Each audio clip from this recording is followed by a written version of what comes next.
Hiya, campers! Let's talk about the transphobic horror movie trilogy, Sleepaway Camp. We're going to be talking about some really sensitive stuff, and there may even be some graphic images.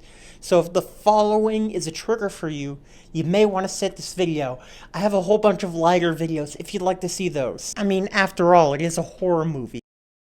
So campsites, they're a pretty common place for horror settings. I mean, just look at like Friday the 13th Part 1 as an example. Frankly, it does it a whole lot better than this film. And I mean, this sort of makes sense. It's a very isolating place, and for a lot of people, this is a safe place to be.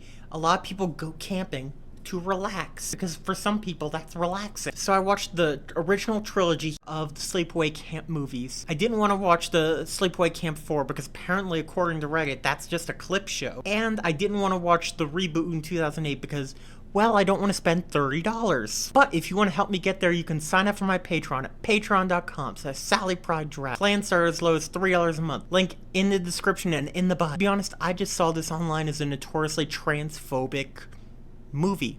And well, it is. But is the main character actually trans? Now, I really don't want to talk about the plot of these films.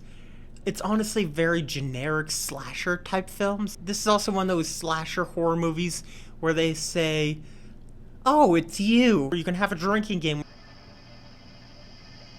Come on, kid. Get me down, I'll make you a nice ice cream sundae, okay?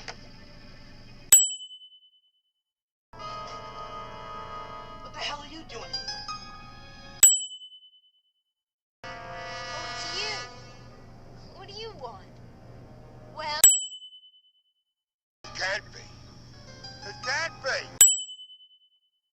Because, you know, they know them, but don't want to reveal who it is to the audience. But I really want to talk about the transphobic nature of these films, and if the main character, Angela, if she's even trans. And you might guess by the name and pronouns, I've already answered that question, but let's get to that. So in the first film, there are a few clues that there's something a little strange about Angela. At first, we're given an introduction of she's living with her aunt and her cousin, and her aunt, being a doctor, did their physicals for them, which is already a pretty weird thing to do. In the end, it's sort of brushed off because, well, she's just an eccentric aunt. What do you expect? And then later in the film, Angela is made fun of by one of the girls. hey, Angela. How come you never take showers when the rest of us do? Huh? You queer? Yes, she is queer, just not in the way you're thinking. So what makes this film transphobic? At the end of the film, they have a flashback to Angela as a child, and her aunt saying, And I bought you such wonderful new clothes. You see, I've always wanted a little girl. I mean, we already have a boy, so another one simply would not do. Oh, no, absolutely not. A little girl would be so much nicer, don't you think so, Angela? to be honest, this seems like a conservative fantasy right there. I mean, how many times have I heard this from transphobes, that they believe that trans kids are somehow put into this situation when that's really, it comes from movies like this. And if you can't tell the difference between reality and fiction, you probably should not be legislating our existence. So that's why I have a little bit of reservation about, at the end of the first film, calling her trans. Because that's not what being trans is. And this is gonna blow some people's minds here. Transitioning does not make you trans. You see, there are trans people who have yet to transition.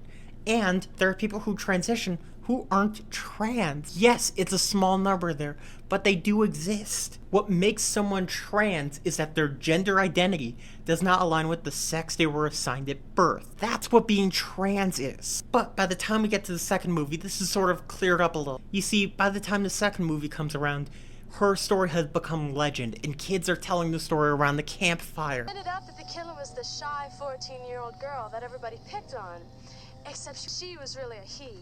His aunt had been dressing him up like a girl ever since he was 4 years old. She's alive. It's a guy. Not anymore. He went into a psycho ward a couple years ago. And while he was there, the doctors gave him a sex change, and our parents' taxes paid for it. And they talk about how she received what we would call today gender affirmation surgery.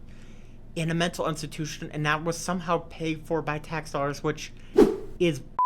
It wasn't until recently that even Medicare covered these surgeries. And it's also not a frivolous surgery. It's done to save lives, but they also would not do this on someone in a mental institution. They would not do that. It is a massive ordeal to get these surgeries, and they're really expensive. People in mental institutions are not getting gender affirmation surgery, let alone ones funded through the government, and let alone happening in the 1980s. Honestly, you people need to learn American history. I mean, look at Ronald Reagan and the AIDS epidemic. For sake, learn your history. The third movie really has nothing to do with this. They don't mention she's trans at all, and honestly, it's a very wildly racist film. There are a lot of racist caricatures in the film, and frankly, that's not really something I want to delve into because these aren't very good movies. Seriously, I tortured myself for 6 hours for your entertainment. The least you could do is give this video a like and subscribe and consider being one of my patrons. But yeah, she is trans because she is continuing to live her life as female even when she's not obligated to do so, and even going forward with a gender affirmation surgery. That's what makes her trans. Now, what makes this transphobic? It's not just the fact that what they present in this film is not at all accurate to the trans experience. It also implies that trans people are violent, which is furthest from the truth. Her transness is intertwined with what they call psychopathy, which, having a personality disorder, does not intermix with the idea of being trans. Anyway, this was a bit of a short video. I just wanted to talk about this with Halloween coming up and all. Thank you so much for watching, and a special thank you to my patrons. Thank you. Goodbye.